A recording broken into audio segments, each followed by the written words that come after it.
and welcome to the news via Asa Television. I'm Dumebi Roosevelt, and here is the news. The Nigerian Senate has called for the establishment of the permanent military based in Kwara South to serve as a rapid response hub, urging the deployment of additional troops and special forces to comb the forest and restore nominals. This follows a motion of urgent national importance presented during the plenary by Senator Ashiru Oyelula, representing Kwara South, highlighting the worsening security crisis in the region. Senator Oyelula noted that the Kwara South Senatorial District is under siege. According to him, communicate across Ifelodun, Isi, Ekiti, and Okoru local government. Areas are reeling from a wave of deadly bandits, kidnappings, and associations that have displaced thousands and left thousands dead.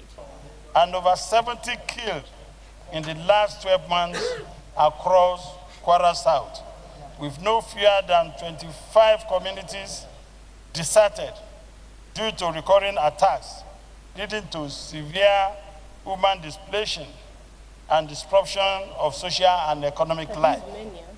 Farms have been abandoned, roads have become unsafe, local economies are completely paralyzed, and schools have closed, thereby worsening poverty and increasing youth vulnerability to crime. Is to keep on reminding our armed forces that the battle is on, and they must be seen to consolidate on the gains that have already been achieved.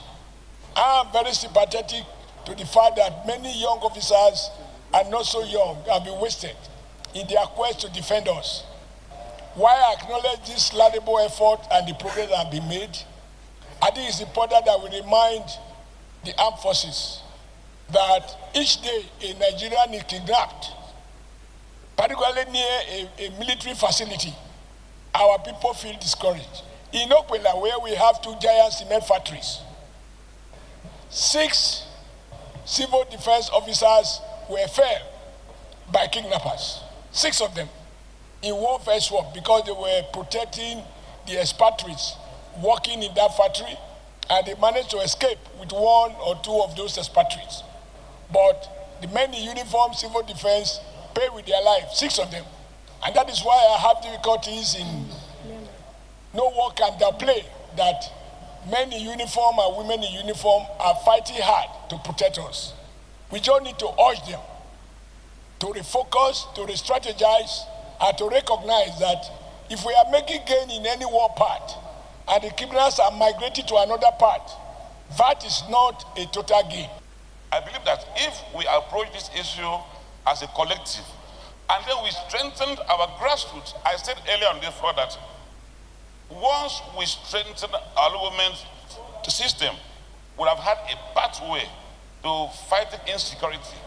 Our grassroots are where these criminals come from. So every effort must be done to strengthen the machinery of government at the grassroots, and then we, as a people, must see these measles. Because this has become a measles, spreading very fast, and no part of this country is spared the agony of these measles. So as a Senate, we have to work as a team, put aside politics, and address the major concern that this issue confronts us as a country. Thank you. This progress is being mad. There is a renewed resurgence. Just in the last 2 months, Your Excellency, we know where the terrorists are gathering. It's in the public domain. Ordinary Nigerians need to see action. But today they will tell us they are here, tomorrow they are here. Everybody knows within our area.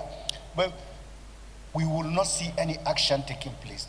That is to say, sir, we need this Senate to tell the armed forces to be reporting progress every week so that state by state, otherwise it will be a mess of all issues and we will not be seeing progress. Sir, I beg you that time is right now, that this problem is solvable. We have seen progress. We should not allow this progress to be derailed. we should pursue this remnant of these people so that our next election can be peaceful and sustainable. And we have something to say to our people, sir. This is the only thing I want to take. If I get protected in my environment, please keep your roads, keep your schools. We just want to be safe. And that is the message we are sending to the Senate President. Please, save our life and our people. We are not bothered about roads now or schools. Please, save our lives. Our people's lives are in danger. This is a clear manifestation of the fact that this Senate is responsible and responsive to the yearnings and aspirations and concerns of Nigerians. Mr. President, distinguished senators, the trajectory of the movement of insecurity in this country, if not nipped in the bud, has the potential of consuming the whole country.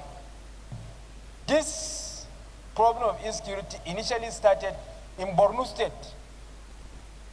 It later on snowballed into the whole of the Northeast.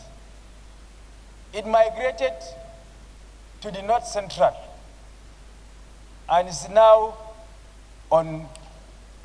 migrated also to some part of the Southwest. So it has a Northwest. It has also consumed the Northwest completely. So it has clearly shown that it has the potential of consuming the whole country. Our military and our armed forces are doing enough. They are doing their best.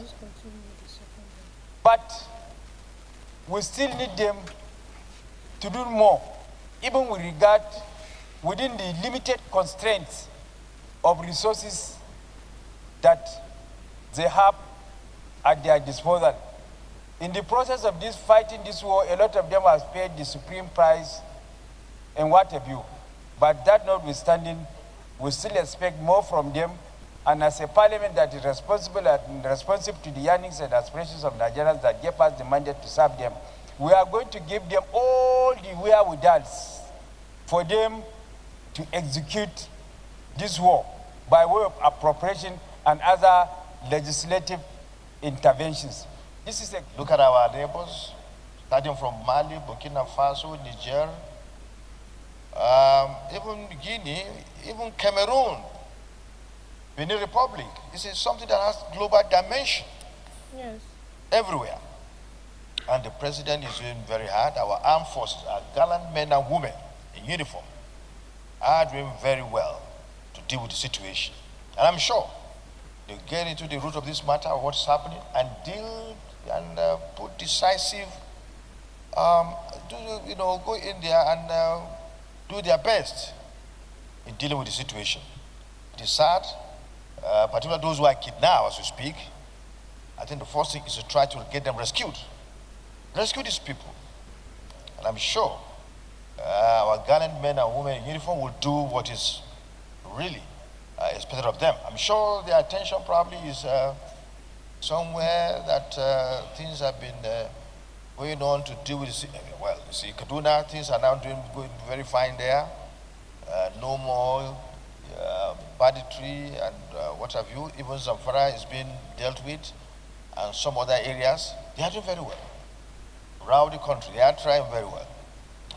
These criminals, when you understand that you have taken action somewhere, you are succeeding somewhere, they will now move and divert your attention somewhere. And that's what's happening, I'm sure.